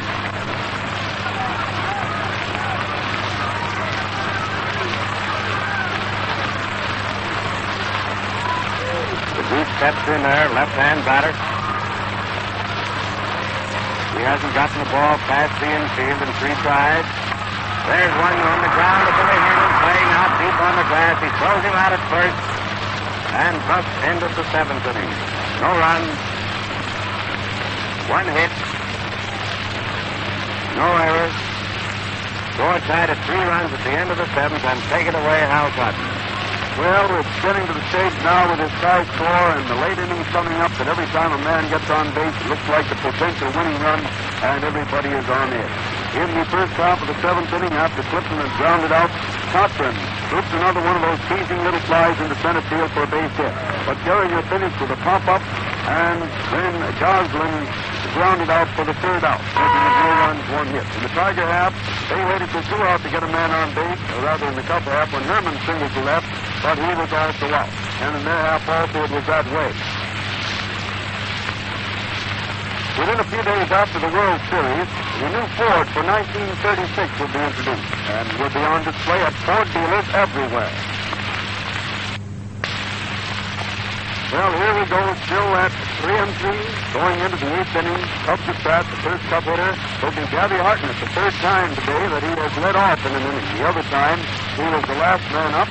Gabby has 1 hit in his 3 times at bat. The single which opened the 4th inning, but at that time he was his left stranded. In the 2nd inning, he was called out on strike, and in the 5th inning, he ended the rally with a fly to Goslin in left field. The pitcher, Bridges, has finished his warm-up. Ball is thrown to second base. Hartnett steps into the batter's box, and so it's time for play-by-play, and here's Tom. All right, Al, and we're all ready to go. Gabby's in there waving his bat at Tommy Bridges. Tom rubs up the ball a bit, throws the rubber, there's the windup, and the first pitch to Hartnett is a called strike, cutting the outside corner with a belt-high pitch. 1 strike on Hartnett. And the next pitch coming plateward. Outside, ball 1. Count 1-1. 1-1. Umpire Quigley leans over the plate, calls time for a moment. While Hartnett stands outside. Now he's in. Here's the pitch. Ball 2. Gabby almost went for a bad one that time, but pulled his swing just in time, and the count is 2 balls, 1 strike. Leading off in the 8th inning. There's the motion. Here's the pitch. Foul, strike 2, up on the roof, out to the right.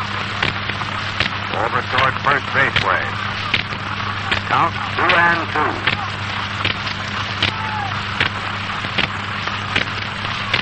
One of these teams better get some runs pretty soon, unless they want to go into extra innings again. Count is 2-2. And the next pitch is hit a single into left field, hit on the ground between Rogel and Clifton for Hartnett's 2nd hit of the day. That's the 2nd time he has opened the inning with a hit. In the 4th inning he did that. The next 3 men were easy. We shall see how it turns out in this inning. Demery is up with Hartnett on first. Nobody out in the 8th inning, and the score tied at 3 runs. That may be the winning run on first base. You never can tell. Demery bunts foul. Strike 1. Cubs are playing for that 1 run, figuring that should be enough.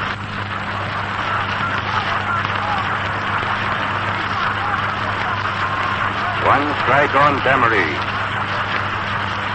Bridges gets a new ball, works with it a bit. Frankie steps out of the batter's box and rubs a bit of earth into the palms of his hands.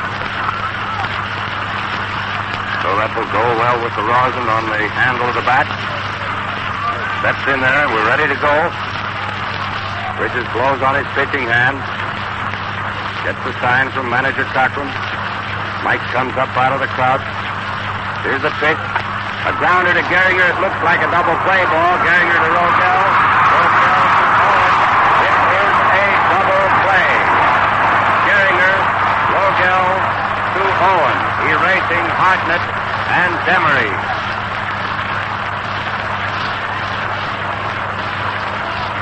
Two out, nobody on, and Phil Cavaretta is up. That ball was really a tailor-made double play. It hit right at Gehringer. All the Cavs had to do was pick it up and toss to each other and make it. Hit just hard enough to give them time. And the first pitch to Cavaretta, a slow curve on the inside corner for a called strike. Phil has had 1 hit in 3 times at bat.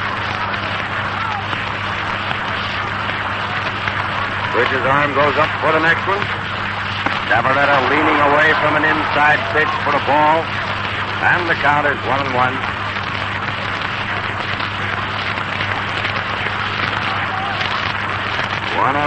Cavaretta.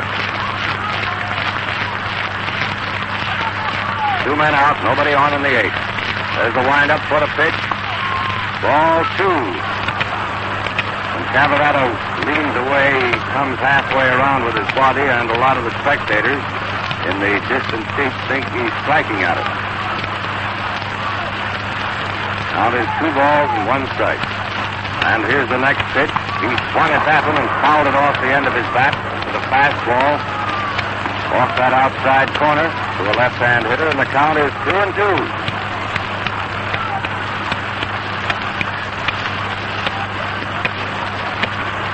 Bridges looks around to see that his outfielders are all out there in good shape. Blows on his pitching hand. Faces the batter now. Starts his wind-up motion. And here it is. Swinging strike. I think he fouled that one evidently because he did not move away. Cochran juggled it. You couldn't even hear it or see it from here, but it evidently was a foul ball because he's still in there. Mike made 3 grabs at it as it popped around his glove, but it dropped to the ground. And the count remains 2 strikes and 2 balls. He struck him out swinging that time, going for a low one. No run. 1 hit. No error. Hartnett opened the inning with a single to left. Demery hit into an easy double play. Gehringer, Rogel to Owen. And Cavaretta struck out swinging. So we have 7 1/2 innings played. And the score remains tied at 3 runs.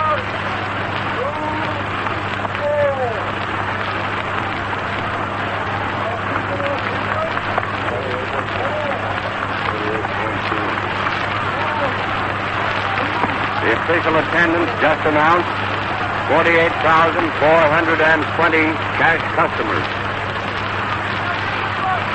Now we go into the Tiger half of the 8th inning. The first man up is Pete Fox. Fox had a double to left the first time at bat, and the last 2 times up has flied to Galland in left field. There goes one far out in left field, foul, going on the roof of the left field pavilion, then bounding down into the bleachers for a very long strike. Just a long strike out in there. For those of you who've been to Maven Field, it's bounded off the permanent left field exit. Foul strike 2. That one is in the dirt. And umpire Ernie Quigley gets a great cheer from the crowd as he made a leaping catch of that bounder. The umpiring in this series, we've noticed, the umpires have been very, very active. They're on top of every play. They run as fast as the players. Fox grounded to short right field between Cavaretta and Herman for a single. He hit a slow bounder down there.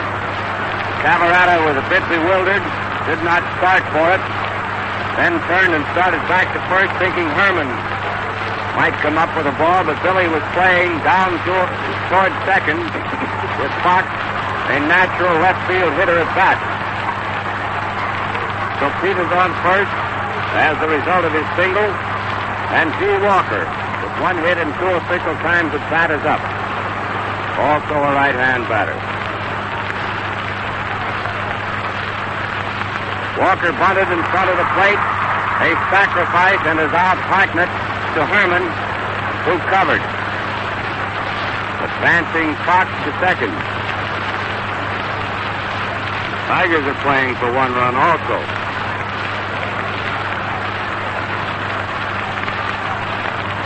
Fox on second, 1 out. Bill Rogel with single and a double and 3 times at bat is the hitter.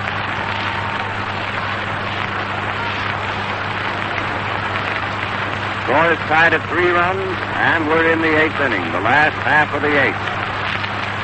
High and outside, it looks like a palpable pitch out. I believe Hartnett called for that pitch out with the evident intention of tossing one down to second to pick Pete Fox off.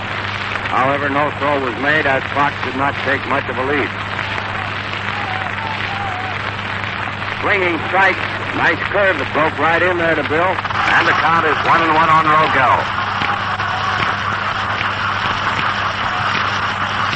Martins has pulled Chuck Klein into a short right field position and swung Frank Demery over more into left center field, out near the screen in regular left field position for a right-hand batter.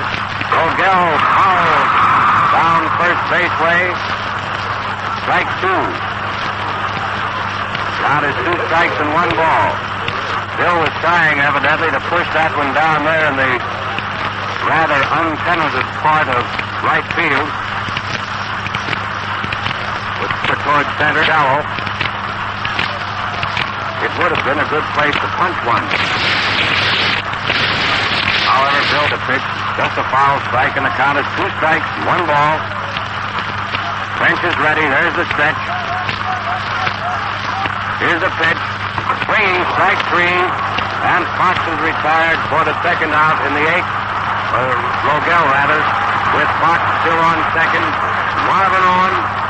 Got his first hit in the 6th inning to tie the score. Is now up. First hit of the series. They're going to give Hohen an intentional base on ball to bring up Tommy Bridges. Ball 1. Ball 2. Ball 3. And ball 4. Now the Tigers have Fox on second, Owen on third, and Bridges is up.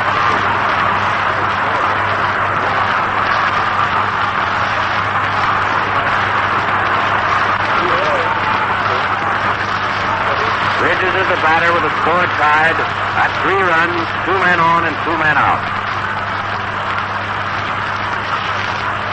Outfielders moving in a little close now for Tommy, who is not expected to hit one hard. He has fanned once, grounded the second, got on a fielder's choice. Swinging strike.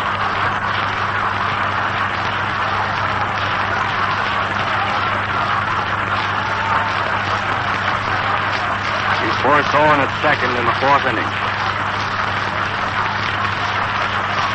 putting one to third base.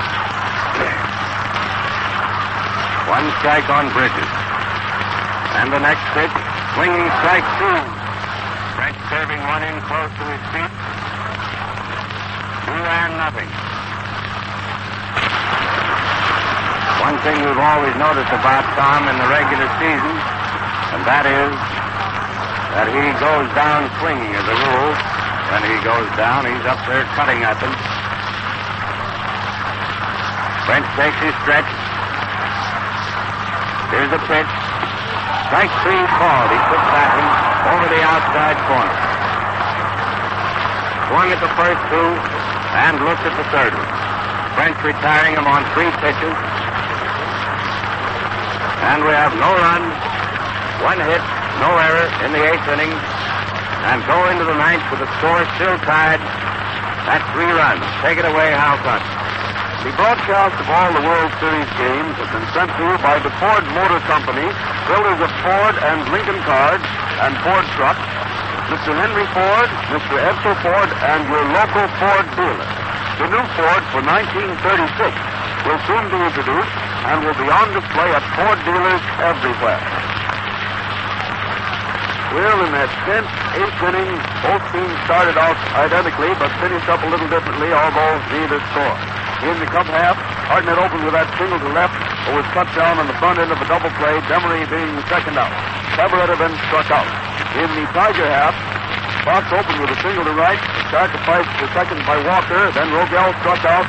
Owen was perfectly passed, and Bridges was called out on strike, ending that inning. The score still a tie, 3-3, and here's the big 9th and come inside.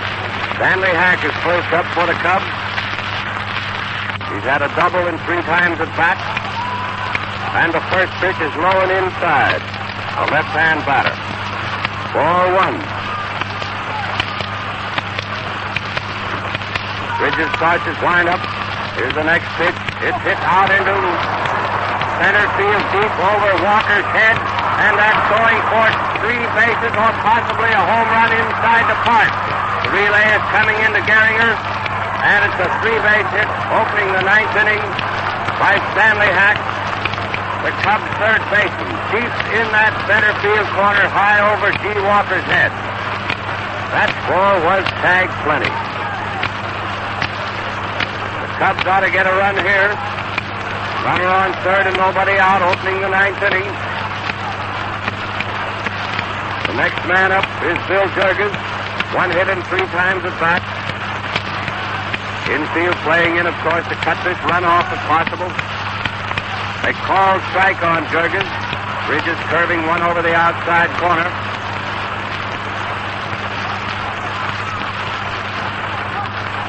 Boy, this fella Hack sure tied into that one. He teed off. And the next pitch, Jurgens swung at a low one for the second strike. Count is 2-0. 2-0.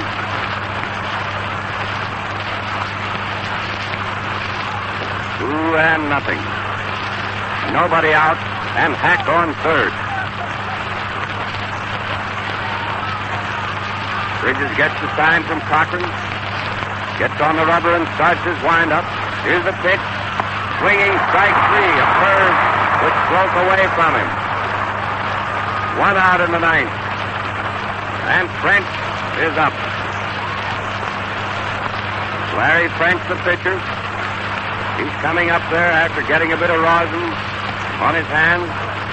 The better to grip the bat. He's had 1 hit and has fanned twice.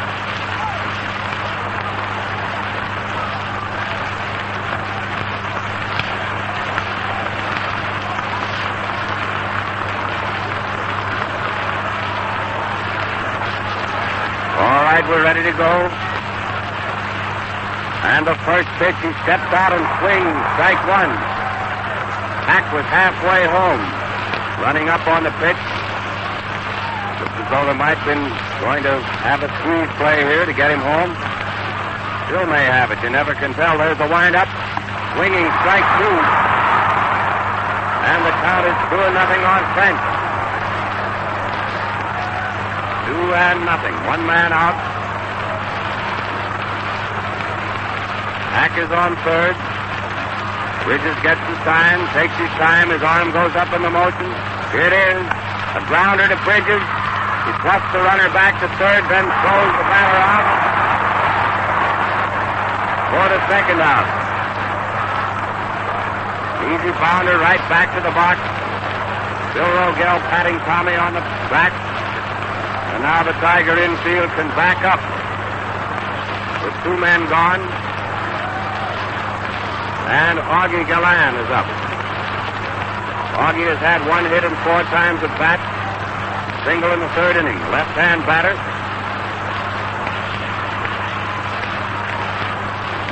And Hack is still on third. With his arms folded now. Here's the first pitch to Augie. Almost a wild pitch. Cochran saving Bridges by making a great stop of that ball which hit just in front of the plate. Mickey staggered all over the plate, kicked dirt on it, and umpire Bill Quigley has just dusted it off. 1 ball.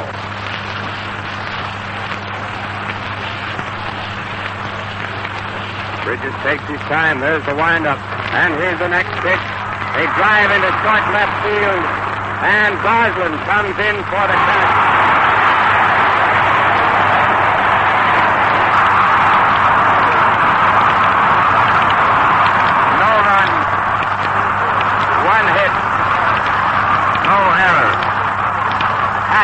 That inning with a long triple over Walker's head into deep center field and remained on third base while Bridges fanned Jurgens. French grounded to the pitcher, and Gallan ended the inning with a fly to Goslin in short left. With the score still tied at 3 runs, and we pause for station identification. This is WMAQ, the Chicago Daily News Station.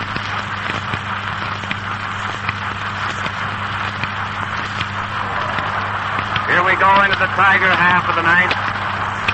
We've seen real baseball drama in that half. The first pitch is a called strike. French cutting the outside corner. The crowd is still very noisy over that exhibition of Bridges pitching. Ball inside. The count is 1-1.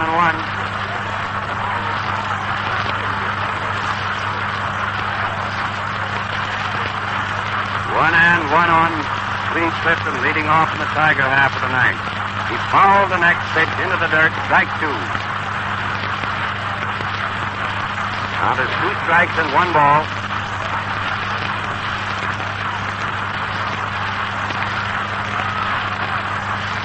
Two and 1. French starts his wind-up for the next pitch. Outside and high. Ball 2. 2-2.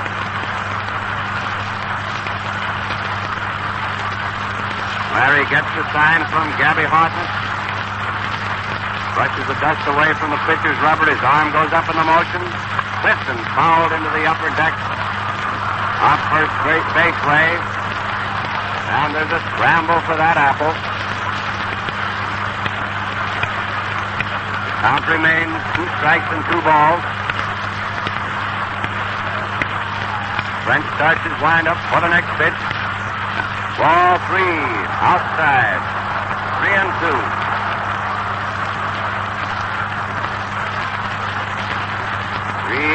Two is the count. There's the wind-up. Here's the pitch. Clifton struck out to open the ninth for the Tigers. The 7th strikeout for French. Twice he's gotten Clifton. And when Bridges fanned Jurgens in the ninth, it marked his 7th strikeout victory.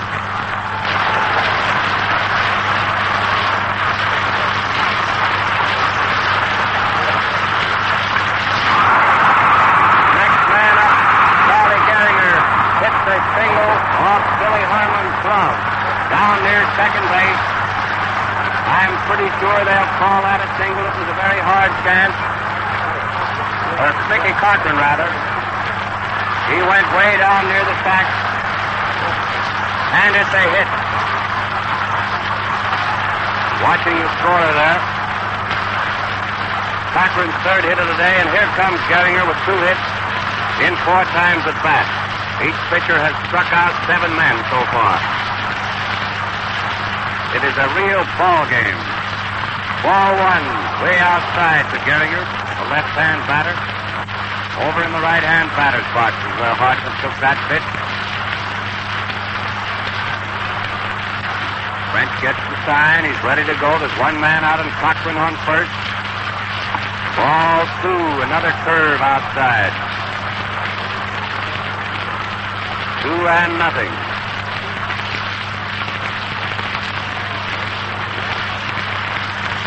2-0 on Gehringer. Cubs have 12 hits and the Tigers 11 so far. There's a stretch. Score is tied at 3 runs. Gehringer hits one to Camerata, who threw late second base after stepping on the bag to retire Gehringer, but his throw down to second failed to get Cochran.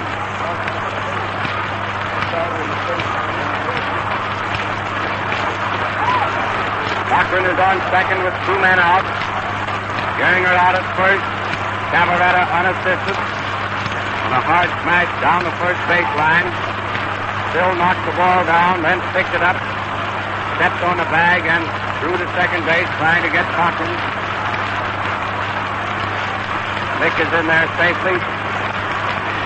And Bruce Joslin is the batter with 2 men down in the ninth. And the winning run on second. Bruce will be given a pass, I imagine. Can't tell yet, but I think Gabby motioned that way. Pulling Augie Gallan in a little bit in left field. Maybe they'll pitch to the Goose. He hasn't gotten one out of the infield today. We shall see in just a moment. French, after getting ready to pitch, steps off the rubber a moment. Cochran taking a lead. All right, we're ready to go. Here's the pitch. Goslin's following that person down first baseline. Strike one. They're pitching to him. There's no walk here. One strike on Leon Goslin. Crowd is in a continuous uproar.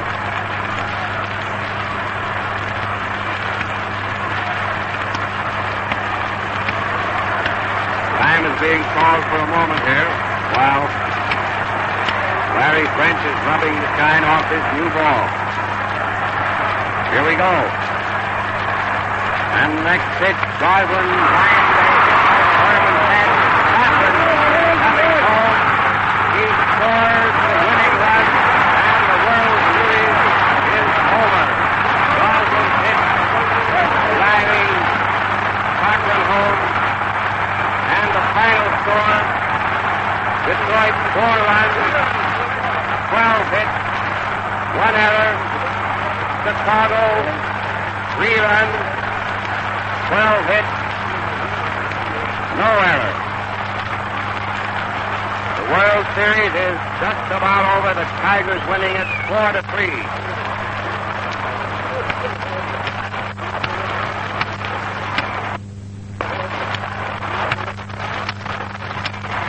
Hello, everyone. This is Coach Carter, and the place is just absolutely gone mad. That was the most astounding thing. And the last hit went all the way out, went over the center fielder's head, and the winning run came right over home plate, and the stand just went completely crazy. Paper fluttered down. The umpires didn't even bother to stay. They just began to run before even the ball had hardly got to the ground. The paper is beginning to litter all over the place, just like snow, shall we say. The crowd is rushing right down here in front of me. Most men, women, and they're all crowding around the Tigers' dugout. It looks like a complete mad mob. I'm trying to lean over the press box here. It's like on the very edge of a cliff, looking right down on top of everybody else. And my two assistants, Hal Totten and Ty Tyson, have gone down to the dugouts of these two teams to try and see if they can get these boys on the air for you. But nevertheless, I've never seen such a crowd. Have you ever been like a child on the beach in the sand, and you build up a great big pile of sand and you dam it up with a little wall? Then you break the wall and you watch all the sand flood right out onto the level space right in front of you. Well, here are all these people flooding out from that great enormous sand into the left field bleachers. Color, green, pinks, reds, brown, everything you can possibly think of. They're walking all over the place. They're walking little tiny figures. Have you ever played with toy soldiers and you move them all over the ground and you have a little green patch of ground and you've seen all these people flooding to one spot? Well, they're all making out of this one stand and racing down here to the Tigers' dugout, who have brought for the first time in the history of baseball, of Detroit baseball anyway, a championship since 1887. And think of what this town is going to be tonight. It's the most amazing thing that you've ever seen, and of course you've listened to the game, but the attention has been terrific. It's been a ding-dong battle all the way. In the first inning, Detroit got 1 run. Just a minute, I see that all these people, a lot of them are flooding out through the other gate. Some people are going out there. They think they've had enough. But first of all, Detroit got 1 run. And then in the third inning, Chicago tied that up. Now, that was 1-1. And then in the fourth inning, I'm reading from the scoreboard, Detroit got another run. So that made 2-1 in favor of Detroit. And then in the fifth inning, Chicago came right back and hit 2 runs. So consequently, that was 1 up to Chicago, and they led with 1 run. On the sixth inning, Detroit tied it up again, and there it stood. Even until this extraordinarily, very, very dramatic ninth inning. Let me read you this. I made a lot of notes while we were going along. Oh, this crowd is perfect. They're terrific down here. They're just milling and shoving and trying to push their way into the Tigers' dugout, but there are police down there. They're trying to hold them back. And there are people even standing on the roof. There's one man trying to climb in upside down from the roof. And there are women walking there, too, and there's one man trying to help a woman to get over the top. But there doesn't seem to be much success, and the crowd is dividing part of its time between watching this woman trying to get back again and the players, 1 or 2 of them. Ladies and gentlemen, just a moment. Which dugout do you wish me to send you to the Detroit? Well, Ty Tyson, ladies and gentlemen, is down at the Detroit dugout, so let me switch it down there to you. All right, Ty, take it away. This is Ty Tyson down in the Tigers dressing room. And here we have manager Mickey Cochran and Goose Goslin.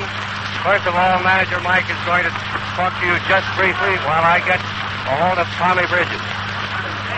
Thanks, Ty. Hello, everyone. I want to say it's just the happiest day of my life. It was probably the most sensational and thrilling World Series that has been played in some time. It certainly was the greatest thrill of my life when I stepped across that home plate with old Goose, a wild boy from southern New Jersey, singled to right.